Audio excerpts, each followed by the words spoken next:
اهلا بحضراتكم من جديد كل متابعينا ومشاهدينا على شاشه قناه النادي الاهلي. واولى فقراتنا الحواريه فقره مميزه جدا مع واحد من نقادنا الرياضيين الكبار، واحد من الكتاب الصحفيين الكبار، ورئيس القسم الرياضي بجريده المصري اليوم، زميلنا الناقد الرياضي الكبير الاستاذ محمد شلقوم. منورنا يا استاذ محمد. الله يخليك يا استاذ ايهاب. اخبارك ايه؟ وتحياتي لجمهور النادي الاهلي وكل جمهورك يعني اللي بيشوفك. وحشني. الله يخليك يا استاذ محمد. نبدا منين؟ يعني بص، هو اللي غطى على ريال مدريد واتلتيكو الخناقه المؤسفه اللي حصلت بين الكابتن شوبير والكابتن احمد الطيب. يعني الناس قاعده بتتفرج على نهائي دوري ابطال اوروبا ومستمتعين بالاداء، مستمتعين. 5 قنوات، يعني 5 قنوات في قناه البين سبورت بتذيع ب5 تعليقات مختلفه. وده برضو بيدي لك ان التعليق المصري بقى ايه دلوقتي، والتعليق بره او الدول العربيه المعلقين فيها بقى شكلهم عامل ازاي. وفجاه الناس كلها صحيت او سهرت على ماتش ملاكمه. تعليق بره بيعلق على مباراه بيدخلش نفسه طرف فبيدخلش. بص، لازم نتفق ان التعليق في مصر تراجع بشكل كبير جدا. رغم ان مصر هي اللي بدات المساله. كابتن محمد لطيف، كابتن علي زيور، كابتن ابراهيم الجويني، ميمي الشربيني، حماده امام، محمود بكر، فطاحل، علاء الحمولي، فطاحل من الستينات من ساعه طبعا الكابتن علي زيور الله يرحمه. هننسى ناس كتير. بص، الخال فهمي عمر من البدايه والاساس والاذاعه من الستينات من ساعه ما التلفزيون المصري بدأ سنة 1960. وعندنا شيوخ التعليق هم اللي نشروا المسألة طبعا في الوطن العربي. للأسف الشديد كان في زمان يا أستاذ محمد اتحاد الإذاعات العربية كان بيعلق طبعا عليه ده معلق مصري لغاية في التسعينات أو سنة 2000 على كل الإذاعات العربية بيبقى المعلق مصري. صحيح. بيقول لكل الإذاعات العربية. دلوقتي المسألة ما عادش، يعني لو عديت أول 3 معلقين لو نزلت الشارع هتلاقيهم عرب. طبعا ناس ممتازه. حتى الاطفال في مصر بيعلقوا، يعني بيقلدوا اللهجات التونسيه، اللهجه الخليجيه، اللهجه الجزائريه. كل واحد حسب المعلق اللي كده، لانه علم مع الناس. علي سعيد الكعبي بيقلدوا طبعا. وبعدين الناس دي علمت مع الوطن العربي من خلال الحياد بتاعهم والتعليق الموضوعي بتاعهم والافيهات الجميله اللي بتخش القلب. ما بتحسش بانحياز حد على حد، ما بتحسش بكلام بايخ بيتقال، فدخل قلوب الناس. لكن بقى يا استاذ محمد، انا واحد من الناس بقى هقول لك، وانا متابع ومشاهد، لا انا شفت ان في كلام بيتقال مقصود بفتنه ومقصود فيه اثاره في التعليق على الماتشات. اكيد الماتش الشهير بتاع الزمالك وانبي هو اللي اثار المشكله بتعليق الكابتن احمد الطيب. اكيد النوايا ما كانتش فيه نوايا طيبه، بغض النظر عن ان هو ظاهره بيتكلم في عموميات ومطرب هنا ومطرب هناك. بالزبط. وطبعا ناحيه المطربين الشعبيين ناس زي المطربين يعني طبعا الظاهر شيء، ولكن اللي وصل للناس ما تقدرش تقنع ال90 مليون ان النوايا كانت. انا لو بتفرج سليمة. والله ما عشان على قناه الاهلي هقول ان القصه فيها قصد، لكن الراجل طلع قال ما قصدتش خلاص. لا، حتى لو هو انا مش مصدقه. انا مش مصدقه. واقول لك على حاجه ثانيه، الكابتن احمد شوبير لما طلع في قناه النيل للرياضه بعد انتهاء المباراه على طول، وانا قلت الكلام دوت يوم الجمعه اللي فاتت قبل الخناقه في قناه الحياه، من حق احمد شوبير ان هو يطلع ينتقد شيء غلط هو شايفه، لانه في النهايه احمد شوبير اعلامي. احمد شوبير المفروض ان هو يعني بيأثر في الراي العام، بيقول ده غلط ده صح. انت بتختلف معاه في وجهات النظر، بتقول ده وجهه نظرك ديت يا شوبير غلط او وجهه نظرك ديت صح. ولكن اللي طلع عمله احمد شوبير في قناه النيل للرياضه، لا، هو ده دوره. هو قاعد على منبر اعلامي، قاعد على كرسي قدام كاميرا بينتقد. فانا حتى مستغرب لقرار المسؤولين في قناه النيل للرياضه بايقاف احمد شوبير بسبب التعليق اللي عمله ده. بس اللي حصل امبارح ده في قناه دريم مع الاستاذ وائل ابراشي ده خطا من الطرفين. ومن وجهه نظري ان اللي خسر اكتر فيها هو احمد شوبير. انت على المشهد الاخير، على المشهد الخلافي. بص، انا اتكلمت مع الكابتن احمد شوبير واكن له كل الاحترام، قلت له انا مش متفق معاك في حته انك تقوم او رشه الميه، ولكن قال لي بيتي واسرتي واهلي خط احمر، وانا متفق معاه. البيوت والاعراض والاولاد والزوجه ما ينفعش الحديث فيه. بس برضه يعني للامانه احمد الطيب ما اتكلمش في عرض. احمد الطيب لما كان بيتحدث في المساله دي كان بيرصد خبر او بيرصد معلومه هو بيقولها. معلومه خاصه بالسفر. بالسفر. ما ينفعش تقول ايه، انا بكلمك في نقطتين. بكلمك انت ليه قلت كده وكنت تقصد، وليه الكابتن احمد شوبير عقب وقال عليك كذا. مش هينفع تخش له اصل انا اتعرض عليه عرض. المفروض بعيد، انا مش عايز اتكلم في الموضوع ده كتير اصلا. كابتن شوبير رايح الاستوديو وعارف ان الكلام ده اتقال قبلها بيوم او قبلها بيومين، وبالتالي كان المفروض من وجهه لا، عارف ان الكلام اتقال قبلها قبل ما يروح على الهواء. لا متقال قبلها. احمد الطيب قايل الكلام دوت في بعض القنوات واتنشرت على المواقع قبلها بيوم وانا قاريها بيوم. وقالوا قبل ما يجي وبالتالي الكلام دوت المفروض ان هو معروف بالنسبه للكابتن احمد شوبير. طيب. ولو انت عارف ان ده هيعمل مشكله ما تروحش. بعيد عن الاسماء، عشان انا طبعا يعني طالما نجيب اسماء ناس من حقهم ندخلهم يتكلموا، انا مش هعمل ده، لان انا مش عايز ادي على القصه دي سبوت اكتر من اللازم، لان انا كنت ضد ان القصه دي يتحط عليها سبوت كبير. لا هو لكن بقينا في حدث، شئنا ام ابينا ده حدث فرض نفسه. ما فيش حد في مصر ما بيتكلمش الا على الموضوع. انا معاك. وللاسف الشديد اساء يعني الربع ساعه اللي حصلت دي واللي متداوله على اليوتيوب دلوقتي اساءت لكل الاعلام المصري. ماشي. سواء الرياضي او غير الرياضي. عشان كده انا طلعت بقول يا جماعه احنا بنعتذر لكم. ده مش الرياضه بس، ده طبعًا. كل الاعلام. طبعا. ليه؟ لان اصبح الانطباع ان هو ده الاعلاميين. طب احنا بنبص على المشكله والعفريت عمل ايه، ما بنبصش ليه اللي حضر العفريت. ما هو انت النهارده مع احترامي انا يعني نتخانق انا وانت وبعدين نطلع نعتذر ان احنا انا كنت حابب الكابتن شوبير عنده خبره كبيره جدا جدا جدا. انا ممكن اقع في الفخ ده كويس. يعني ممكن اروح البرنامج واتخانق، ما عنديش خبره. اي حد ممكن يروح وما عندوش خبره، انما احمد شوبير بقاله 25 سنه او 20 سنه شغال في الاعلام، واحنا دايما بنقول احمد شوبير هو اللي طلع كل الناس اللي قاعدين او اغلب اغلب الاعلاميين. ده اللي بيحز فيه، لانه هو شايف ان اغلب الاعلاميين اللي قاعدين في استوديوهات طالعين من خلال احمد شوبير. كويس. سواء لما كان في قناه دريم او في قناه انا ما اعرفش انا اقولها لك كده، بس انا اقولها لك كده بصفتي ان انا راجل صعيدي. لما تلاقي حد بيتكلم على اولادك متفق معاك ايا كان، أنا ما انت مش هتشوف. انا ما بقولش انت مش هتشوف غصب عنك. على فكره انا بوجه اللوم، انما اللوم معلش انت بتتكلم في موضوع ما ينفعش بقى يعني. احنا اتفرعنا، وعشان برضو ندي الكابتن احمد الطيب حقه. كابتن احمد الطيب انا من وجهه نظري شفت اللي قاله في ماتش الزمالك اثاره للفتنه. لا ده ما فيش فيها جدال، ما فيهاش جدال. ده اثاره للفتنه وما كانش صح ان يتعمل، وخصوصا في التلفزيون المصري. وبعدين لو رجعت في كل نظر على فكره، ولو كان في لفت نظر بيوجه لاحد الاطراف كان يوجه للكابتن احمد الطيب بسبب اثاره الفتنه، ولكن لا يتم توجيه اي لفت نظر لاحمد شوبير في الموضوع لما علق عليه، لان احمد شوبير وظيفته ان هو اعلامي وظيفته ان هو ناقد. وبالتالي من حقه ان هو ينتقد اي شيء خطا زي ما احنا بنتكلم كده بالظبط. انا تابعت كام ماتش للنادي الاهلي بصراحه، وشفت الكابتن احمد الطيب ليه تلميحات وتعبيرات ما كنتش بهضمها وانا بس مش عارف ليه. ما جت الموضوع الاخير ده في الزمالك ما حسيتش ليه الزج في الماتش ده بالاهلي وليه الماتش بالزمالك وليه وليه وليه، وانا خايف اللي احنا بنتناقش فيه ده على قناه الاهلي يعمل حاله من الاثاره. لكن احنا بنتكلم برضه يا جماعه والله ما عايزين لا نعمل لا اثاره ولا نعمل فتنه ونقفل الملف ده. احنا نفسنا ان المنظومه كلها تبقى منظومه متكامله، وتبقى المنظومه كلها فيها هدوء وفيها استقرار. من ضمن افراد المنظومه في الرياضه هو المعلق، لان لو بتتكلم على اللعيب او المدير الفني او النادي او الصحفي او الناقد الرياضي او الاعلامي بالزبط. المعلق ده من ضمن المنظومه اللي موجوده في المجال الرياضي. انت زملكاويه كتير كانوا بيعلقوا في الكابتن لطيف، ما حدش كان، الناس بتستمتع بالكابتن محمد لطيف طبعا. المرحوم احمد عفت بيستمتعوا بيه، حماده امام الله يرحمه طبعا، ناس كتيره جدا. كابتن حماده امام عمره ما عمل فتنه بالاهلي والزمالك. طب عايز اقول لك حاجه، كابتن شوبير ما هو علق عمره ما عمل فتنه بالاهلي والزمالك. ميم الشربيني. كابتن مدحت شلبي عمره ما عمل فتنه بالاهلي والزمالك. ميم الشربيني راجل اهلاوي كابتن النادي الاهلي وبيعلق على ماتشات اهلي وزمالك، والزملكاويه بيحبوا يسمعوه قبل ما الاهلاويه يحبوا يسمعوه.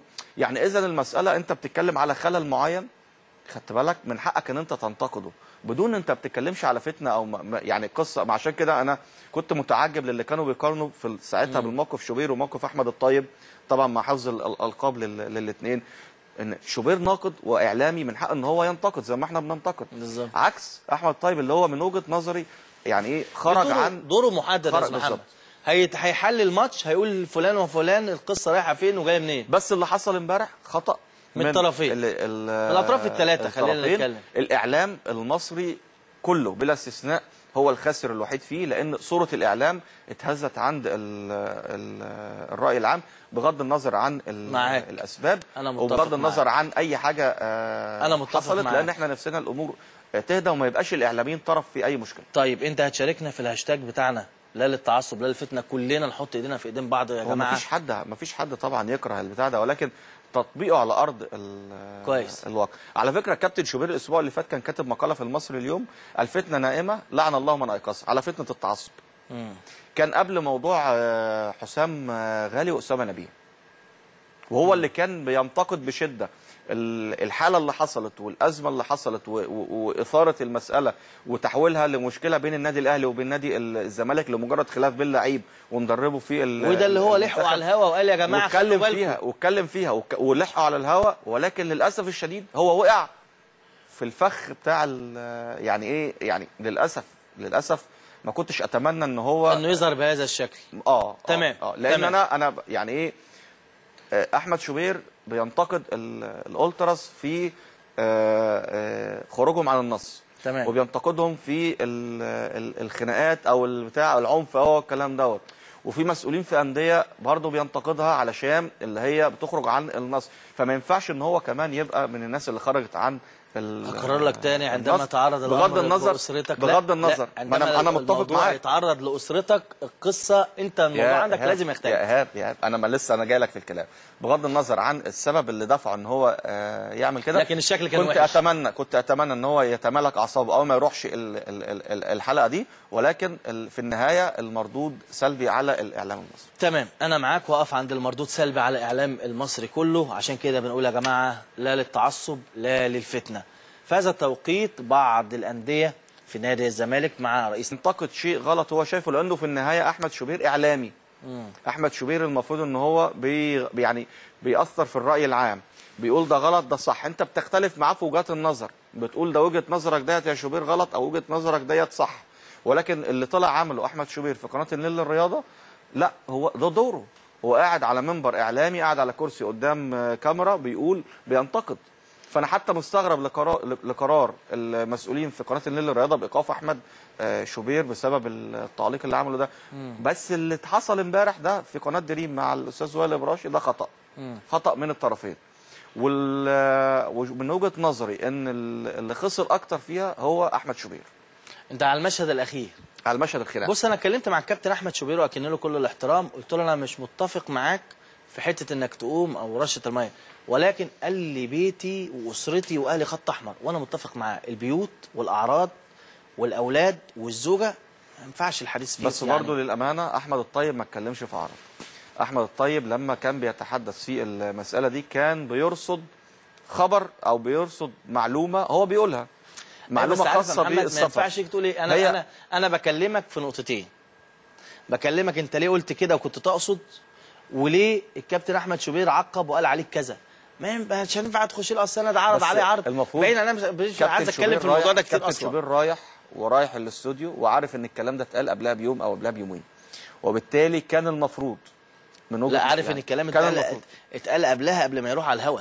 لا متقال قبلها. احمد الطيب قايل الكلام دوت في بعض القنوات واتنشرت على المواقع قبلها بيوم، وانا قاريها بيوم، وقالوا قبل ما يجي وبالتالي الكلام دوت المفروض ان هو معروف بالنسبه للكابتن احمد شوبير. طيب. ولو انت عارف ان ده هيعمل مشكله ما تروحش. بعيد عن الاسماء، عشان انا طبعا يعني طالما نجيب اسماء ناس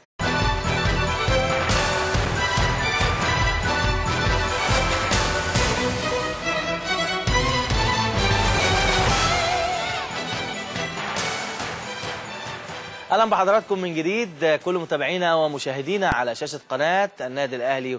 واولى فقراتنا الحواريه فقره مميزه جدا مع واحد من نقادنا الرياضيين الكبار، واحد من الكتاب الصحفيين الكبار، ورئيس القسم الرياضي بجريده المصري اليوم، زميلنا الناقد الرياضي الكبير الاستاذ محمد شلقاوي. منورنا يا استاذ محمد. الله يخليك يا استاذ ايهاب. اخبارك ايه؟ وتحياتي لجمهور النادي الاهلي وكل جمهورك يعني اللي بيشوفك. وحشني. الله يخليك يا استاذ.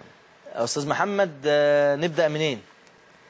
يعني بص، هو اللي غطى على ريال مدريد واتلتيكو الخناقه المؤسفه اللي حصلت بين الكابتن شوبير والكابتن احمد الطيب.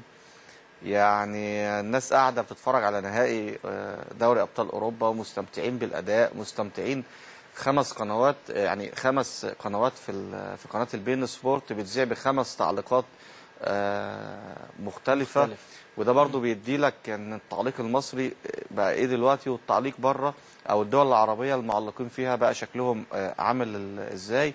وفجاه الناس كلها صحيت او سهرت على ماتش ملاكمه. تعليق بره بيعلق على مباراه بيدخلش نفسه طرف فبيدخلش. بص، لازم نتفق ان التعليق في مصر تراجع بشكل كبير جدا.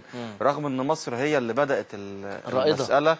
كابتن محمد لطيف، كابتن علي زيور، كابتن ابراهيم الجويني، ميمي الشربيني، حماده امام، محمود بكر، فطاحل، علاء الحمولي، فطاحل من الستينات، من ساعه طبعا الكابتن علي زيور الله يرحمه. هننسى ناس كتير. بص، الخال فهمي عمر من البدايه والاساس والاذاعه من الستينات من ساعه ما التلفزيون المصري بدأ سنة 1960، وعندنا شيوخ التعليق هم اللي نشر. من حقهم ندخلهم يتكلموا. انا مش هعمل ده لان انا مش عايز ادي على القصه دي سبوت اكتر من اللازم، لان انا كنت ضد ان القصه دي يتحط عليها سبوت كبير. لا هو لكن بقينا في حدث، شئنا ام ابينا ده حدث فرض نفسه. ما فيش حد في مصر ما بيتكلمش الا على الموضوع. انا معاك. وللاسف الشديد اساء، يعني الربع ساعه اللي حصلت دي واللي متداوله على اليوتيوب دلوقتي اساءت لكل الاعلام المصري. ماشي. سواء الرياضي او غير الرياضي. عشان كده انا طلعت بقول يا جماعه احنا بنعتذر لكم. ده مش الرياضه بس، ده طبعًا. كل الاعلام طبعا. ليه؟ لان اصبح الانطباع ان هو ده الاعلاميين. طب احنا بنبص على المشكله والعفريت عمل ايه، ما بنبصش ليه اللي حضر العفريت. ما هو انت النهارده مع احترامي انا يعني نتخانق انا وانت وبعدين نطلع نعتذر ان احنا انا كنت حابب الكابتن شوبير، عنده خبره كبيره جدا جدا جدا. انا ممكن اقع في الفخ ده كويس، يعني ممكن اروح البرنامج واتخانق، ما عنديش خبره. اي حد ممكن يروح وما عندوش خبره، انما احمد شوبير بقاله 25 سنه او 20 سنه شغال في الاعلام. واحنا دايما بنقول احمد شوبير هو اللي طلع كل الناس اللي قاعدين او اغلب اغلب الاعلاميين. ده اللي بيحز فيه لانه هو شايف ان اغلب الاعلاميين اللي قاعدين في استوديوهات طالعين من خلال احمد شوبير. كويس، سواء لما كان في قناه دريم او في قناه انا ما اعرفش انا اقولها لك كده، بس انا اقولها لك كده بصفه ان انا راجل صعيدي. لما تلاقي حد بيتكلم على اولادك متفق معاك ايا كان، أنا ما انت مش هتشوف. انا ما بقولش انت مش هتشوف غصب عنك. على فكره انا بوجه اللوم، انما اللوم معلش انت بتتكلم في موضوع ما ينفعش بقى يعني. احنا اتفرعنا، وعشان برضو ندي الكابتن احمد الطيب حقه.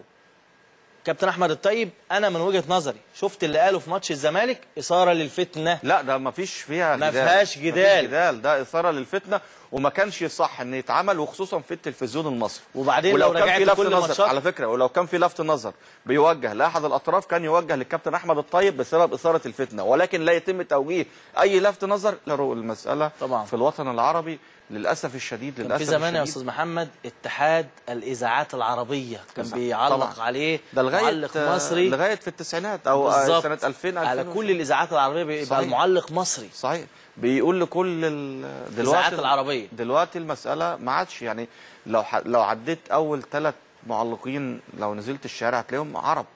طبعا ناس ممتازه، حتى الاطفال في مصر بيعلقوا يعني بيقلدوا اللهجات التونسيه، اللهجه الخليجيه، اللهجه الجزائريه. كل واحد حسب المعلق اللي كده، لانه علم مع الناس. علي سعيد الكعبي بيقلدوا طبعا. وبعدين الناس دي علمت مع الوطن العربي من خلال الحياد بتاعهم والتعليق الموضوعي بتاعهم والافيهات الجميله اللي بتخش القلب. ما بتحسش بانحياز حد على حد، ما بتحسش بكلام بايخ بيتقال، فدخل قلوب الناس. لكن بقى يا استاذ محمد انا واحد من الناس بقى هقول لك وانا متابع ومشاهد، لا انا شفت ان في كلام بيتقال مقصود بفتنه ومقصود فيه اثاره في التعليق على الماتشات. اكيد الماتش الشهير بتاع الزمالك وانبي هو اللي اثار المشكله بتعليق الكابتن احمد الطيب. اكيد النوايا ما كانتش فيه نوايا طيبه، بغض النظر عن ان هو ظاهره بيتكلم في عموميات ومطرب هنا ومطرب هناك. بالزبط. وطبعا ناحيه المطربين الشعبيين ناس زي المطربين اللي يعني طبعا الظاهر شيء، ولكن اللي وصل للناس ما تقدرش تقنع ال90 مليون ان النوايا كانت انا لو بتفرج سليمة. والله ما عشان على قناه الاهلي هقول ان القصه فيها قصد، لكن الراجل طلع قال ما قصدتش خلاص. لا حتى لو هو انا مش مصدقه. انا مش مصدقه. واقول لك على حاجه ثانيه، الكابتن احمد شوبير لما طلع في قناه النيل للرياضه بعد انتهاء المباراه على طول، وانا قلت الكلام دوت يوم الجمعه اللي فاتت قبل الخناقه في قناه الحياه، من حق احمد شوبير ان هو يطلع لاحمد شوبير في الموضوع لما علق عليه، لان احمد شوبير وظيفته ان هو اعلامي ووظيفته ان هو ناقد، وبالتالي من حقه ان هو ينتقد اي شيء خطا زي ما احنا بنتكلم كده بالظبط. انا تابعت كام ماتش للنادي الاهلي بصراحه، وشفت الكابتن احمد الطيب ليه تلميحات وتعبيرات ما كنتش بهضمها، وانا بس مش عارف ليه. ما جت الموضوع الاخير ده في الزمالك ما حسيتش ليه الزج في الماتش ده بالاهلي، وليه الماتش بالزمالك، وليه وليه وليه. وانا خايف اللي احنا بنتناقش فيه ده على قناه الاهلي يعمل حاله من الاثاره، لكن احنا بنتكلم برضه يا جماعه والله ما عايزين لا نعمل لا اثاره ولا نعمل فتنه ونقفل احنا نفسنا ان المنظومه كلها تبقى منظومه متكامله، وتبقى المنظومه كلها فيها هدوء وفيها استقرار. من ضمن افراد المنظومه في الرياضه هو المعلق، لان لو بتتكلم على اللعيب او المدير الفني او النادي او الصحفي او الناقد الرياضي او الاعلامي بالزبط. المعلق ده من ضمن المنظومه اللي موجوده في المجال الرياضي. انت زملكاويه كتير كانوا بيعلقوا في الكابتن لطيف، ما حدش كان، الناس بتستمتع بالكابتن محمد لطيف طبعا. المرحوم احمد عفت بيستمتعوا بيه، حماده امام الله يرحمه طبعا، ناس كتيره جدا. كابتن حماده امام عمره ما عمل فتنه بالاهلي والزمالك. طب عايز اقول لك حاجه، كابتن شوبير ما هو علق عمره ما عمل فتنه بالاهلي والزمالك. ميم الشربيني. كابتن مدحت شلبي عمره ما عمل فتنه بالاهلي والزمالك. ميم الشربيني راجل اهلاوي، كابتن النادي الاهلي، وبيعلق على ماتشات اهلي وزمالك، والزملكاويه بيحبوا يسمعوه قبل ما الاهلاويه يحبوا يسمعوه. يعني اذا المساله انت بتتكلم على خلل معين، خدت بالك من حقك ان انت تنتقده بدون انت بتتكلمش على فتنه او يعني قصه. عشان كده انا كنت متعجب للي كانوا بيقارنوا في ساعتها بالموقف شوبير وموقف احمد الطيب، طبعا مع حفظ الالقاب للاثنين، ان شوبير ناقد واعلامي من حق ان هو ينتقد زي ما احنا بننتقد بالظبط، عكس احمد الطيب اللي هو من وجهه نظري يعني ايه خرج عن دوره محدد. يا محمد هيحل الماتش، هيقول فلان وفلان القصه رايحه فين وجايه منين. بس اللي حصل امبارح خطا من الطرفين، من الاطراف الثلاثه.